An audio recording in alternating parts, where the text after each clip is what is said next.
Welcome to Inspired Change, a new inspirational and motivational broadcast that strives to empower men in a positive way, designed to educate, empower, and inspire even the busiest individual on the go over that first cup of coffee. Please join me in welcoming Gunter, international psychologist, author, speaker, and producer. Welcome everybody to another episode of Inspired Change. My apologies for the last episode. It was a little bit late, so I wasn't quite on target with Father's Day, but that's okay. It got there. Hope you all had a listen and found it valuable, or at least thought-provoking, which is always something that I want to encourage. So, a couple of things. One is an announcement, and that is that recently I was interviewed by a wonderful woman called Karen Sander, who launched a program called Aging Fearlessly, and her website's www.agingfearlessly.com.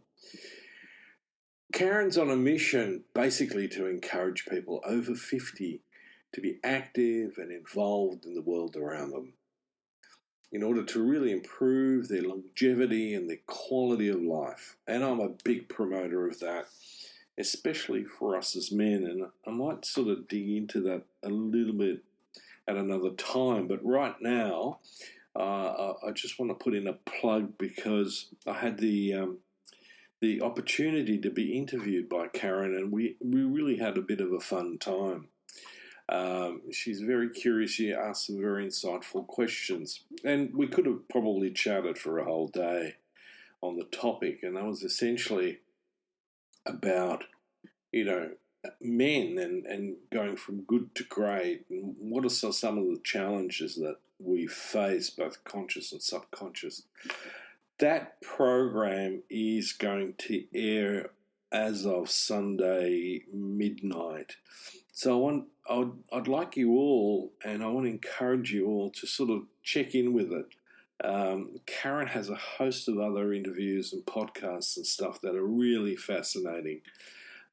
We often at the moment are caught up, and rightly so in some respects, to focus on youth, children and youth. And admittedly, especially for teenagers, as I keep pointing out, mental health statistics are not good, and we need to get creative about sorting that out.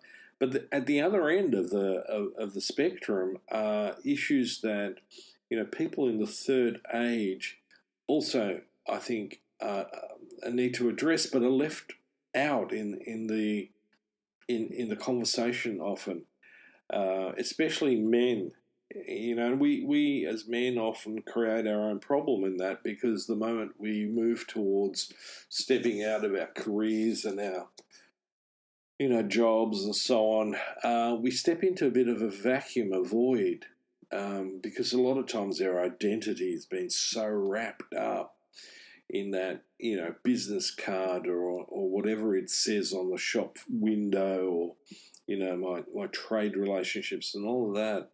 And so, that, as I always talk about, that opportunity to learn how to be and understand myself is usually just firmly located in what I do. But that's not the whole of me. And again, I want to encourage men to reflect on that. So there's an opportunity here to delve into this particular stage of our lives. Okay, so please tune in. Love some feedback. So Karen is a wonderful woman, as I said, and she's very insightful, and she has got a wealth of experience to share, and she brings on some really interesting people onto her podcast.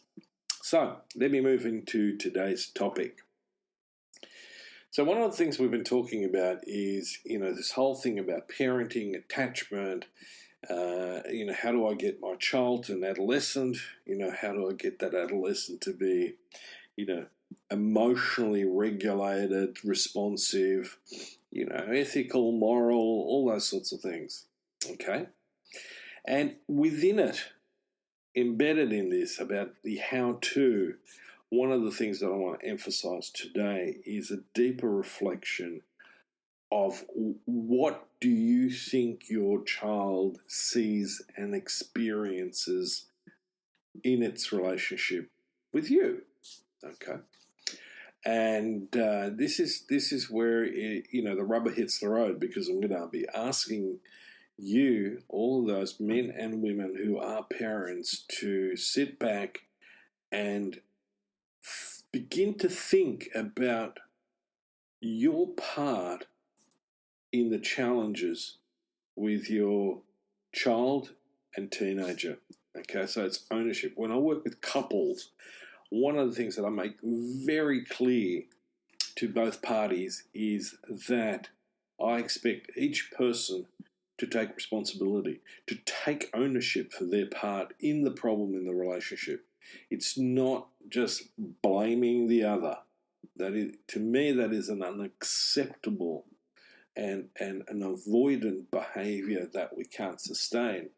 And interestingly enough, kids are particularly sensitive to that, and they will make sure you hear about it. So let's begin to break that down a little bit. So the idea here is not now so much focusing on the child, but I want everybody to take a bit of a sort of personal audit. And part of that personal audit is to contemplate, firstly, what are my core values in how I live? Now, values are really interesting in the sense that, I was once standing in the queue at my bank waiting to do some banking. This is many years ago. I tend not to do that anymore, but most of it's electronic anyway, so why bother going into a branch? And quite often you're redirected to a website anyway, even when you've gone into it. Enough of that.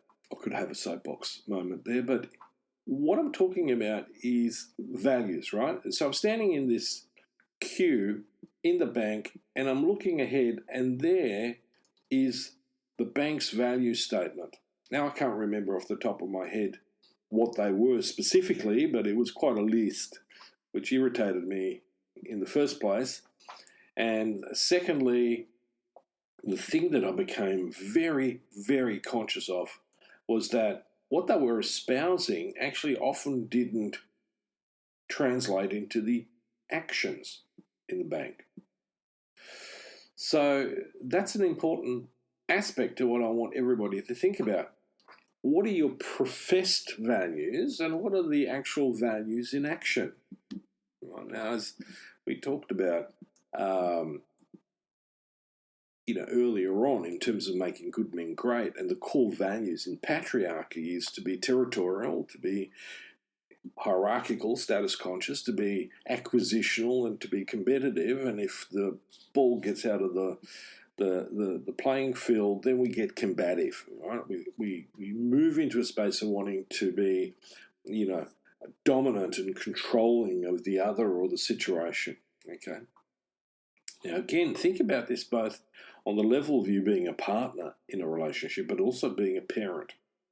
Okay, so the first question I want you to ask is, are my espoused values articulated in my actions? And no blame, but if they're not, it's probably really worthwhile working on narrowing the gap. Okay? So if I speak about, I love my child, and, I say to the, person, I love you, I need to think about, are my interactions with that child, with that teenager, based on being loving, right? If I talk about, being cooperative, right, sharing, do I demonstrate that? Because sure as hell, at some point, if you're not, especially a teenager, is going to call you on it. They will not let you off the hook. It will become a constant conflict within your relationship. Okay, so that's the first aspect of it.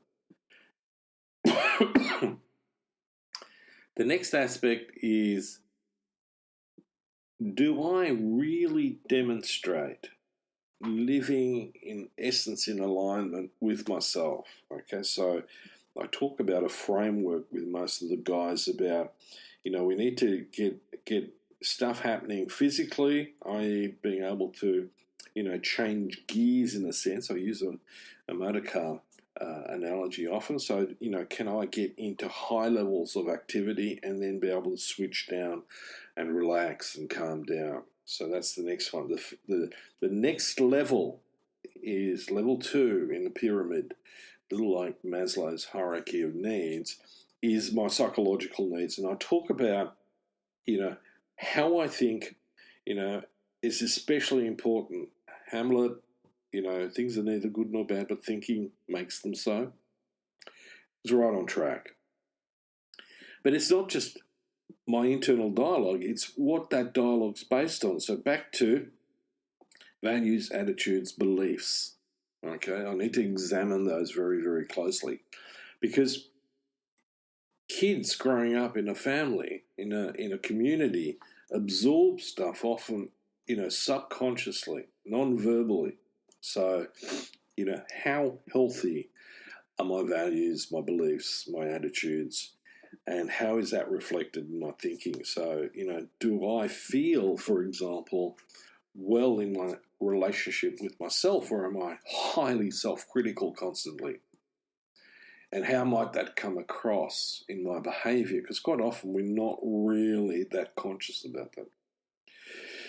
So, in the next aspect is, well, my values, beliefs, attitudes, prior experiences, internal dialogue are going to have a significant impact on my emotional regulation, how I express myself.